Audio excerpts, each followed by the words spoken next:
안녕하세요. 15년차 국어교사 친절한 영아쌤입니다.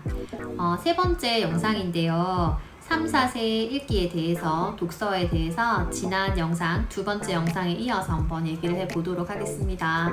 3, 4세는 원생활을 처음 시작하는 시기이기도 하고요. 외부 세계에 관심을 가지게 되는 시기이기도 하고, 보드북 형태로 읽었던 그림책이 조금 더 확장되는 시기이기도 해서요. 생활 동화와 그리고 일본, 우리나라, 세계 이렇게 다양한 그림책들을 보여줬다라고 말씀을 드렸고요.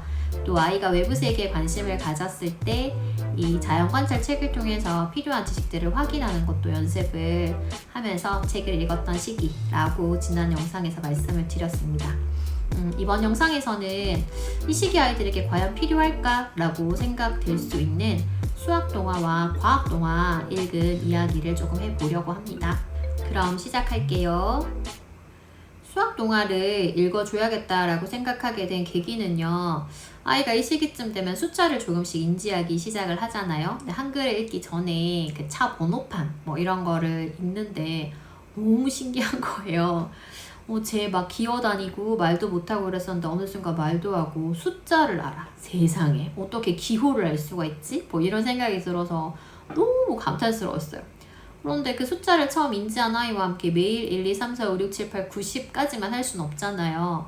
뭔가 이 수를 대하는 것도 양의 개념도 있고 또 순서의 개념도 있고 또 숫자만 있는 것이 아니라 도형도 있고 이 수학의 세계가 여러 가지로 나뉘어져 있는데 이것들을 제가 설명을 해줄 만한 깜냥은 안 되고 그래서 아이에게 설명을 해주는데도 한계가 있고 또 내가 수학을 그렇게 잘하지 못했기 때문에 아이는 거부감 없이 이 수학에 대해서 어렸을 때부터 다양한 개념들을 익히면 좋겠다라는 생각이 있어서 수학 동화를 조금 보여줘야겠다고 생각을 하게 되었습니다. 제가 처음으로 선택했던 책은 빅키즈 수학이라고 하는 책이었는데요. 그 조작북 형태로 되어 있고요. 아이가 거의 다 이렇게 막 뽑아가지고 망가뜨려서 나중에 둘째 때는 새로 사서 보여주고 이랬었는데요. 이 빅키즈 수학 책을 아이가 생각보다 너무 좋아하더라고요. 그래서 여러모로 진짜 그 책이 망가질 정도로 아이와 함께 읽으면서 이 수학 동화라고 하는 것이 수학의 여러 가지 기본적인 개념들을 아이에게 거부감 없이 다가갈 수 있도록 만들어주는 좋은 도구가 될 수 있겠다라고 하는 생각을 했었습니다. 그래서 두 번째로 제가 수학 동화로 보여준 것은 아람에서 나오는 꼬꼬마 수학이라고 하는 수학 전집이었는데요. 다들 아시겠지만 이 책은 1, 2, 3단계로 나뉘어져 있어서요. 1단계는 정말 기본적인 그 수세기부터 하고 3단계는 꽤 어려운 내용까지를 다루고 있습니다. 근데 이 꼬꼬마 수학을 보면서 제가 느꼈던 점은 좋은 수학 동화라고 하는 것은 수학의 중요한 개념을 스토리로 자연스럽게 걸림없이 풀어내는 것이 정말 좋은 수학 동화구나라고 하는 생각을 했어요. 창작책으로 읽어도 걸림이 없을 정도로 아주 내용이 재밌었습니다. 그러다 보니까 아이가 딱히 수학을 엄마가 나한테 가르치려고 하는구나 이러한 생각 없이 책 자체를 되게 재미있게 읽었고요. 그래서 지금도 첫째는 그 수학의 내용을 다루고 있는 긴 줄글이나 이런 책들을 읽는데 크게 거부감이 없거든요. 자기가 재미있으면 읽고 또 반복해서 읽고 이해 안 되면 또 읽고 그러고 나서 거기에서 자기가 배우게 된 건 알게 된 걸 저한테 막 설명을 해주곤 해요. 그래서 이 수학 동화라고 하는 것이 수학이라고 하는 것을 아이가 인지하기 전에 창작처럼 읽혀주게 되면 수학적인 개념들도 얻어갈 수 있고 수학에 대해서 어떤 친밀도를 높일 수 있다는 점에서 큰 장점이 되는 부분이 있습니다. 그리고 저희 때와 달리 요즘 초등에서는 문장제 문제라고 하는 것을 풀거든요. 이 문제에서 뭐를 묻고자 하는지를 이해하지 못해서 문제를 잘 풀지 못하는 경우도 많습니다. 이 문장제 문제를 가만히 보면 수학 동화에서 아이들에게 개념을 설명할 때 쓰는 방식과 유사하게 문제를 내더라고요. 그래서 이 수학 동화를 읽었기 때문인지 첫째 아이 같은 경우에는 이 문제를 풀 때 정확하게 읽지 않아서 답을 틀리는 경우는 있지만 문제 자체를 이해하는 데는 크게 어려움을 느끼지는 않는 것 같더라고요. 과학 동화의 경우에는 아이가 자연 관찰책을 그렇게 크게 즐겨 읽지 않았다고 했잖아요. 그래서 그러면 또 과학 동화를 보여줘야 되나? 그레이트북스에서 나오는 과학 공룡이라고 하는 전집을 또 아이에게 보여주게 되었는데요. 이 과학 공룡이 너무 재밌는 거예요. 그래서 제가 너무 욕심이 나가지고 3살, 4살 아이가 보기에는 다소 내용이 어렵다고 생각하는 부분도 있었는데 일단은 좀 무리해서 제가 샀습니다. 그래서 아이에게 보여주었는데 이 과학이라고 하는 것은 앞서 말씀드린 여러 가지 창작책이나 수학책과는 조금 다른 부분이 있더라고요. 개념이나 용어 자체가 아이가 이해하기에 조금 어려운 부분들이 있다 보니까 어떤 특정한 책들만 아이가 반복해서 읽더라고요. 예를 들어서 뭐 펭귄 나오는 책, 이 펭귄이 새일까 아닐까 뭐 이런 걸 다루고 있는, 그 다음 자기가 좋아하는 자동차 다루고 있는 책, 뭐 이런 몇몇 건들의 책만 계속해서 반복적으로 보지, 뭐 마찰력이라든가 뭐 열의 흐름이라든가 뭐 대기라든가 뭐 이런 우리 어떤 생활하고는 조금 거리가 있는 다소 추상적인 내용들은 안 보려고 하더라고요.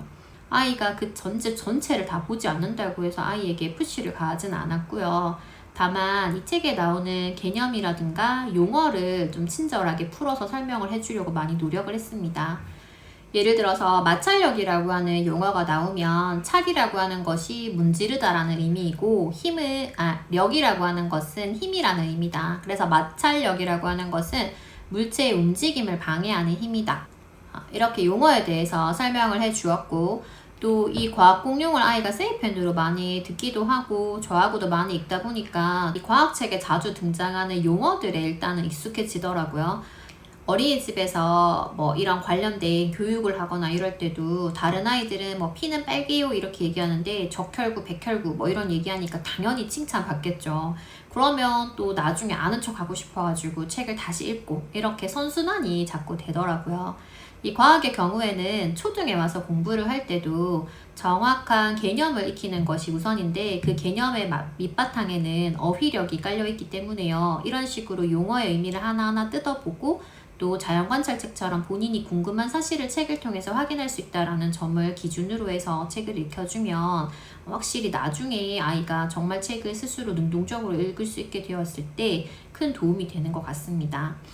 제가 둘째의 경우에는요, 과학공룡이 둘째는 처음 태어났을 때부터 있었는데 이 과학공룡이 아이가 읽기에는 조금 어렵다라고 생각이 되어서 다른 책들을 먼저 많이 보여줬었어요.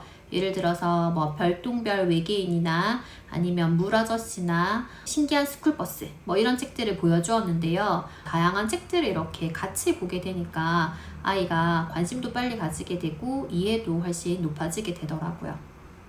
지난 영상 말미에 아이에게도 자유롭게 읽을 권리가 있다에 관해서 말씀을 드렸었는데요. 아이와 함께 책을 읽다 보면 막 돌아다니면서 딴짓하면서 듣는 경우도 있지만 엄마가 책 읽어주고 있는데 막 뒷장으로 넘기는 경험 다들 있으시죠? 그럴 때 어떻게 하세요? 일단은 아이가 이 책을 처음 보니까 빨리 뒷얘기가 보고 싶고 너무너무 궁금하구나 라고 마음을 이해해 주려고 노력을 했었어요. 야, 읽고 있는데 뭔 짓이야? 뭐 이렇게 하면 아이 입장에서 다음에 책을 또 읽고 싶지 않아질 것 같았거든요.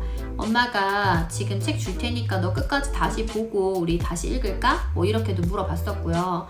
그냥 스킵하고 읽자라고 얘기하면 그 부분 뛰어넘고 읽어줬습니다. 한 번 읽고 말 거 아니고 아이 입장에서는 2번, 3번 읽고 싶어지는 책이라면 다시 돌아와서 읽으면 되니까요. 그리고 어떨 때는 엄마가 이 책 처음이라서 이 부분 내용 잘 모르는데 안 읽고 그냥 지나가면 뒷부분 연결이 어떻게 되는지 잘 모를 것 같아. 조금만 기다려 줄래? 이렇게 부탁을 하기도 했었고요.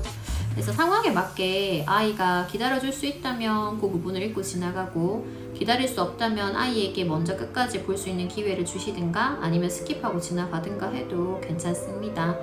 이 책을 통해서 아이가 얻은 지식을 무조건 100% 다 가져갈 수 있는 거 아니고요. 아이는 지금 책 읽기를 연습하고 배워가고 있는 중이고 책을 통해서 이 세상을 이해할 수 있는 또 나를 이해할 수 있는 많은 정보를 얻을 수 있고 책 읽기란 참 즐겁고 재미있고 유용한 것이구나 라고 하는 것을 아이가 배워가고 있다 라고 느끼게 해주는 것만으로도 이 시기에 독서에서는 충분할 것 같습니다. 두 아들과 책을 읽은 경험을 계속 나누고 있는데요. 이번 영상에서는 3, 4세의 아이들과 함께 읽었던 수학 동화와 과학 동화 어떤 책을 읽었고 어떻게 읽었는지 그리고 책을 읽을 때 아이가 막 넘어가려고 할 때 어떻게 하면 좋을지 아이에게 책을 읽는 자유, 책을 자유롭게 읽을 수 있는 권리를 어떻게 보장할 수 있을지에 대해서 이야기를 나누었습니다. 다음 영상에서는 이제 5, 6세의 아이들과 함께 어떤 책을 어떻게 읽었는지에 대해서 이야기를 해보도록 할게요. 궁금한 점 있으시면 댓글로 남겨주시고 좋아요와 구독도 부탁드립니다. 감사합니다.